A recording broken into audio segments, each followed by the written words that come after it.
Assalamualaikum warahmatullahi wabarakatuh. Perkenalkan, nama saya Wida Ainur Sawitri, NIM 195051051. Saya dari kelompok pemateri tema 5, yaitu tentang penerapan etika bisnis Islam, mata kuliah etika profesi dan bisnis Islam. Di sini saya akan menjelaskan tentang etika Islam yang berlaku dalam aspek-aspek bisnis dan ekonomi, yaitu yang pertama, etika Islam dalam bidang produksi. Produksi merupakan suatu rangkaian kegiatan yang secara langsung maupun tidak langsung akan mempertinggi nilai guna suatu barang untuk memenuhi kebutuhan manusia. Sebagai seorang produsen dalam bidang produksi, Islam memberikan tuntunan atau etika dengan tujuan agar usaha yang dilakukan mengandung nilai maslahah dan berkah baik bagi dirinya sendiri maupun untuk orang lain. Nah, tuntunan atau etika yang diajarkan oleh Rasulullah dalam bidang produksi yaitu sebagai berikut. Yang pertama yaitu tidak memperkerjakan tenaga kerja di bawah umur. Karena pekerja anak atau di bawah umur itu termasuk dalam mempekerjakan dengan melampaui batas. Hak anak itu bukanlah untuk bekerja. Sebaliknya, orang tua berkewajiban memelihara atau merawat anak dan apabila kewajiban tersebut tidak dapat dipenuhi, maka ia akan menjadi tanggung jawab negara. Namun, melatih anak untuk bekerja itu tidak dilarang di dalam Islam. Yang kedua yaitu tenaga kerja bekerja dalam jam kerja tertentu sesuai dengan ketentuan undang-undang yang berlaku. Yang selanjutnya, yang nomor 3 yaitu memberikan upah yang layak. Upah merupakan salah satu tema sentral dalam relasi bekerja dan pemberi kerja. Dalam ekonomi, upah merupakan harga yang dibayarkan oleh pekerja atas jasanya dalam produksi kekayaan. Islam memandang upah sebagai nilai-nilai moralitas yang merujuk pada konsep kemanusiaan dan bukan sebatas imbalan yang diberikan kepada pekerja saja. Dalam menetapkan upah, produsen tidak boleh melakukan kezaliman terhadap pekerja. Begitupun juga sebaliknya, pekerja tidak boleh menzalimi produsen. Dalam Islam, penetapan upah disesuaikan dengan kualitas kerja, yaitu berdasarkan prinsip bahwa manusia diciptakan dengan kemampuan dan keahlian yang berbeda-beda antara satu dengan yang lainnya.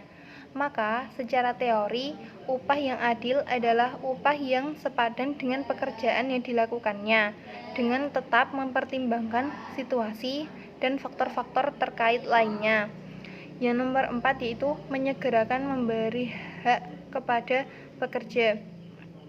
Nah, apabila pekerja telah melakukan pekerjaannya, maka kita sebagai produsen juga harus memberikan hak dari pekerja tersebut, yaitu memberikan upah sesuai dengan waktunya atau tepat pada waktunya.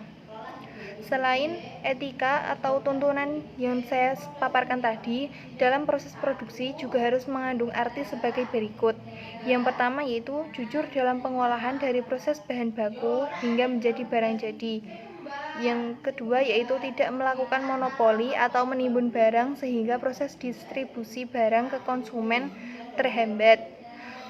Yang ketiga yaitu tidak memproduksi produk yang merusak akidah, etika, dan moral manusia seperti produk yang mengandung unsur pornografi dan sadisme.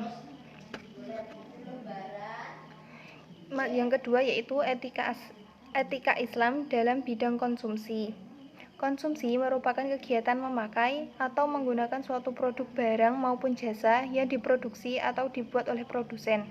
Namun, melakukan kegiatan konsumsi secara berlebihan itu dilarang dalam Islam, karena hal tersebut merupakan suatu pemborosan dan ciri khas masyarakat yang tidak mengenal Tuhan. Islam menganjurkan pola konsumsi dan menggunakan harta dengan wajar dan berimbang atau terletak di antara kekikiran dan pemborosan. Etika Islam dalam hal konsumsi yaitu yang pertama yaitu tauhid. Dalam pandangan Islam, kegiatan konsumsi dilakukan dalam rangka beribadah kepada Allah Subhanahu wa taala, sehingga senantiasa berada dalam hukum-hukumnya. Jadi tidak melanggar ketentuan yang telah ditetapkan oleh Allah. Dengan demikian, seorang mukmin hendaknya selalu berusaha untuk mencari kenikmatan dan dengan mentaati perintah-perintah Allah dan memuaskan diri dengan barang-barang serta anugerah yang diciptakan oleh Allah untuk umat manusia. Etika yang kedua yaitu adil. Islam memperbolehkan manusia menikmati berbagai karunia yang ada di dunia. Akan tetapi penggunaan tersebut itu harus dilakukan secara adil dengan syariat atau sesuai dengan syariat, sehingga selain mendapatkan keuntungan untuk diri manusia juga mendapat kepuasan spiritual karena sesuai dengan porsinya atau adil. Yang selanjutnya yaitu kehendak bebas. Kehendak bebas, manusia diberikan kebebasan dalam mengambil keuntungan dan manfaat sebanyak-banyaknya sesuai dengan kemampuannya. Atas segala karunia yang telah diberikan oleh Allah Subhanahu wa taala, manusia dapat berkehendak bebas, tetapi kebebasan tersebut tidak berarti bahwa manusia terlepas dari ketetapan Allah. Kebebasan dalam melakukan aktivitas harus tetap memiliki batasan agar tidak menzalimi pihak lain. Yang keempat yaitu amanah. Dalam hal melakukan konsumsi, manusia dapat bertindak bebas, tetapi ia harus mempertanggungjawabkan atas kebebasannya tersebut, baik terhadap keseimbangan alam, masyarakat, dirinya sendiri, maupun di akhirat kelak. Yang kelima yaitu halal. Barang-barang yang dapat dikonsumsi hanyalah barang-barang yang menunjukkan nilai-nilai kebaikan, kesucian, keindahan, dan menimbulkan kemaslahatan bagi umat, baik secara material maupun spiritual. Begitu juga sebaliknya, benda-benda yang buruk atau tidak suci, najis, tidak bernilai dan dapat menimbulkan kemadharatan apabila dikonsumsi, maka akan dilarang dalam Islam.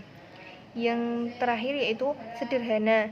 Islam sangat melarang perbuatan yang melampaui batas, termasuk pemborosan dan berlebih-lebihan, yaitu membuang-buang harta dan menghambur-hamburkannya tanpa faedah atau manfaat dan hanya menuruti hawa nafsu semata.